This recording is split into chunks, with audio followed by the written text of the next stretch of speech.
Hey guys, it's Wonder Productions here, and today we're going to talk about how to convert from CK2 to HOI4 and all the games in between. So there are a few things we're going to need to start this process. We're going to need the CK2 to EU4 DLC converter, we are going to need the EU4 to Vic2 mod converter, and we are going to need the Vic2 to HOI4 mod converter. Everything will be linked in the description. So the first thing we're going to need is the CK2 to EU4 DLC converter, which I just talked about. This DLC converter costs $10, and there is no way to get around this if we want to convert from CK2 to EU4.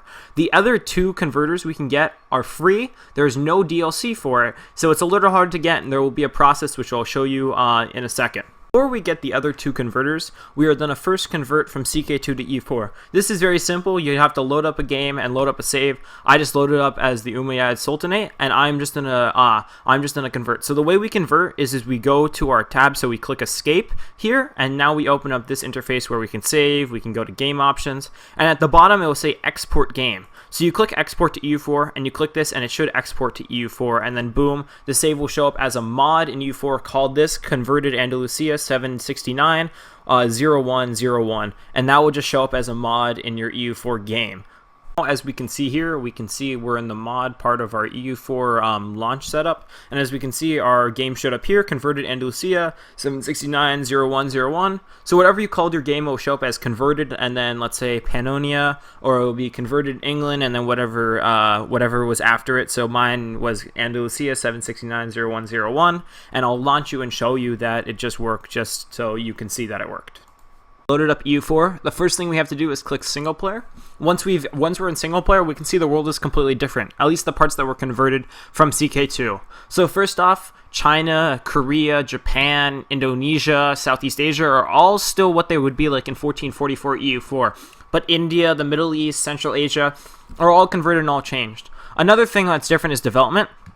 Development follows kind of a little bit like it was in CK2. I'm not sure the exact algorithm, but I think it follows based on where buildings are, as well as how provinces are maintained and developed in CK2. So that's like we can see from our 769 conversion start, we can see that Byzantium, especially Constantinople, is very highly developed. We can see that Spain is highly developed, as well as the Abbasids, but places like Germany, which would be normally decently developed in 1444 EU4, are very low development. Another thing we can see is that even though Byzantium controlled Sicily in CK2 and my conversion, they do not control it now, but instead they're a vassal. The reason is very strong vassals, and CK2 become one large vassal state in EU4. So Sicily becomes a vassal state.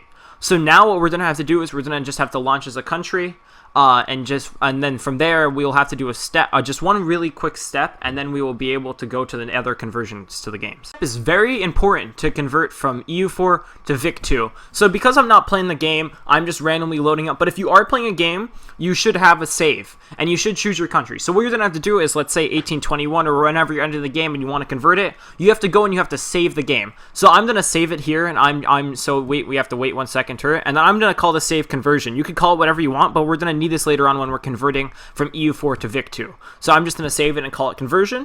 And now basically we are done with converting from CK2 to EU4, and we're going to move on to the much harder mods which we have to convert with. Here on out will be linked in the description. So before, as the CK2 to EU4 DLC will be linked in the description, from now on the GitHub, as well, no, not from now on, but it will be continued that the GitHub and this converter and Paradox Interactive will be linked. So once we get here, once you get to the thread, the EU4 to Vic2 release thread, we look for the most recent one. Of course, right now for my time, it would be 1.0e. So once we go here, it will send us to the page, and of course we will go and it may not always send it, sometimes it glitches out, but it will link us to a GitHub of 1.0e. So I already have this GitHub loaded up. Of course, this is the main GitHub, which I'll also link. But if you want to, you could just click here, and it will just open a page with the GitHub. And we want to download this zip. This is a file which you are going to have to unzip. So if you don't have an unzipper or something to unzip with, you can always download a free one like 7-zip. I have WinRAR, but I'm not paying for it. But of course, you can get your free trial. I'm using that right now because I don't really convert anything. But just get 7-zip, WinRAR, whatever else you use, and you're going to have to get the zip file. Though I already just opened the zip file, here we can see this is the zip file which I just extracted after I downloaded the file. So once we have this open, we just have to extract everything in here to a separate folder. I just chose the video folder, and I'll show you where that is in a sec. If you were extracting this all by yourself for the first time, you would start extracting this over here in this file, and all these files will show up. But of course, since I've done this before, I put them all into a file because it's a lot easier just to do it. So here we are in all a file. So when you actually convert it for the first time, you're gonna have to put them. I just called it EU4 To Vic2 Mod, and I just put them all in here. The most important thing in here, of everything in here, is the converter front end. This is basically where we go from EU4 to Vic2 and from Vic2 to HOI4, except these are two separate front ends. But this is the basics of how to convert. So we have to launch this. This will be a separate program, and it'll show up like this. If you're using the most recent version, there should be no errors, and it should just say using conversion file and startup complete. And once we go to next, it will basically ask us for the save game. This is where it comes in, where you have to get your save game, which of course I called conversion, from EU4. So now we have to browse our conversion, and we have to browse our save games. And here you can see there's conversion, I called it, but what I called it. But there are also a lot of other save files. So if you want to, I could go all the way back and convert one of these. But I'm just gonna do conversion because I'm just gonna continue through. And if there's no problems, everything should be good because you have the newest version. And now we should start converting. So we go to next, and here we go. So we need you can only have Heart of Darkness on because this mod requires Heart of Darkness. So if you do not have Heart of Darkness, you cannot do this mod. This is a very important thing. So if you do not have Heart of Darkness, I'm sorry, but there's not really much we can do. A few other things here are max literacy. You can mess with these. Convert pop totals. That would just basically scale it to development in EU4. And you can also types of landless nations to remove. So I usually remove all landless nations because if you leave them then it'll kind of mess with your games, and countries will just show up out of nowhere in wars. So if you look at my former games, everyone's talking about how bad the border gore is and my former time lapses. That's because for one of them, I left on all landless nations. And basically what happens was that some of these nations were just appearing out of the blue from 700 years ago with cores, and it just got really ugly. So after this, we just click next, and it will come here. So this is basically what we have to do. We have to save and convert. And it usually takes 3-4 minutes, and once we're done with saving and converting, that we will be able to move on to Vic2. What we're going to do next is we're going to launch Vic2, and when we're in Vic2, you can see it'll say select mods to play. Of course, since I called my game conversion, it would say converted conversion, but there's a couple other games which I converted from past games or me just playing them for fun. So we're going to go launch this game, and then we will continue on from there. 2 is launched, we can go to single player, and we can continue from there. As you can see, the whole world is converted. Of course, it doesn't look anything like EU4 now because I'm just continuing and I'm not actually playing. So we can see it converted the Ming Empire, it converted the Abbasids, it converted Middle Francia, it converted France. So all these things happened, and basically everything's converted. And we have to do the same thing we did with EU4. So we have to launch a game, and we're going to have to take a save of that game. So that's basically what we're going to have to do, and from there, of course, we're going to do the same thing where we're going to convert from Vic2 to HOI4, but we have to get the save. Before we actually get the save, similar to the CK2 to EU4, a few things are changed, such as even though the Abbasids were very strong in the last game, because of their situation in comparison to what Vic2 likes, Europe is very strong in this game, while the Abbasids are pretty weak.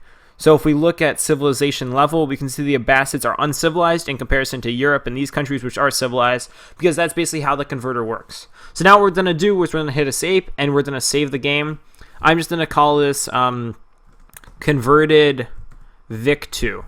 And so from here, we're going to have to actually download the next converter, which of course will be linked in the description, and then we will be moving on. We have to go to the Vic2 to HOI4 converter release thread, and we are going to go to the most recent release. Similar to EU4 to Vic2, we're just going to click on this, and it will link us to a page which will of course link us to the GitHub. So we click download, and it will bring us to the GitHub, and we will just download the zip, and of course, like before, we're going to unzip it. Since this is so similar from converting EU4 to Vic2, I'm just going to skip over the step of unzipping it, and of course I just put it back into the video file, and then I put it into a folder here. I know I called it files before, that's my fault. So in the Vic2 HOI4 folder, that's what I called it, and now we're going to open up the converter front end like before. And of course these two things would show up. If there's anything else, that means there's an error, but of course there is no error, so we're going to continue on there. But now we have to find the save game like before. But unlike before, it's not going to be in the regular save game file from Vic2. but instead we're going to have to click right here on Vic2, and now we're going to have to go find the name of our mod. But of course, since we just called our mod something very simple, we called it conversion, we could just find it there. Of course, you may have to look for a little bit if you have a lot of mods or whatever folders here, but I just have a couple, so I'm just going to click on conversion, and in conversion, we're going to go to save game, and I called mine converted, so this is the save game. Now we're going to open it up, and now we have the save game. So continuing on, there's one other thing we need to get. Unlike the EU4 To Vic2, we have to put the name of the mod. So the mod we're using here is the converted save mod. It's just called converted, and the way you find this is you have to open up your Paradox Interactive folder. But if you just call your mod something very simple, like X or like converted like I did, you don't have to look for it, but this is just showing you how to get to it. You have to go to your Paradox Interactive file, which should be in this PC documents, Paradox Interactive. You can just search for it in, of course, your C drive, but I already have it saved here. And from here, we're going to go to Vic2, and now we can see the name of our mod. So of course, before when you're looking for the save game, you could just copy and paste this, or you can just go back to look at the save game to copy and paste it. But what I'm just going to do is I'm just going to click rename so we can copy and paste it easy. And now we have the mod name. So so now we put that in there, it's conversion, and so now we have everything we need, and we can choose what version we want to convert to. I'm just converting to 1.3.1 because that's what I'm using, even if that's a little old. I think HOI4 is on 1.3.3, so you could just change that to 1.3.3, 1.3.1, whatever version you want. I'm just going to leave it at 1.3.1. You could screw around with a couple of these other things, but I'm just going to leave it be, and now we can save and convert like before. After the few minutes it took to convert, we are just going to go open up Parts of Iron 4, and like before, we're going to go to the mods folder, and we are going to click on the mod we converted. So the one I called was converted Vic2, so as we can see, we can click on it, but there's also other ones I've did, like converted CK. Sorry for mispronouncing that, I'm just known for mispronouncing things, but that is basically what we do, and we just click play. We're in the final leg of our whole conversion process. So now we're in HOI4. We're going to go to single player, and like before, we're going to go to new game, and there should only be one scenario. We're going to select that, and we're going to choose other countries, and boom, it will be completely converted. So as you see, it still keeps like the Iroquois and all these other countries because I didn't play the game, but if you played it, it should convert it very similarly to how I converted it, and of course, all the provinces, most of them at least, should be colonized. So that's really it. And you can go hop into whatever country you're playing. A really cool thing about how the conversion process works, just a fun little note, is when you're converting from Vic2 to HOI4, it basically the ideology is whatever government like controlled, or whatever group controlled your government. So let's say you're communist, your government should be communist. But of course, since we just converted it right away, no ideologies were changed, and everyone was autocratic, because it kind of just works like that, where when you first convert, everyone should be autocratic. But let's say one of the games I've been playing, I play as the Abbasids, and I go communist, we should have communist, or whatever faction, socialist, or whatever faction we were in Vic2.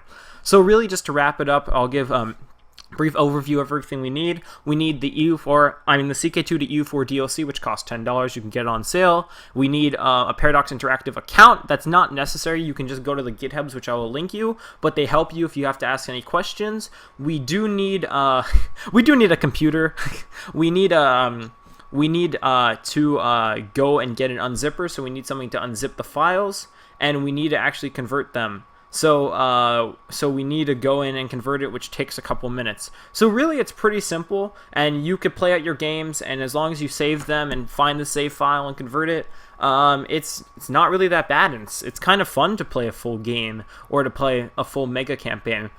So that's really all there is to it. And so if you want me to do a tutorial for anything else, just link that in the description. Tell me what you thought, if I spoke a little quickly, because I know I just speak a little quickly because I'm kind of nervous, and what I should do next. Anyway, thank you for watching. Hope you enjoyed.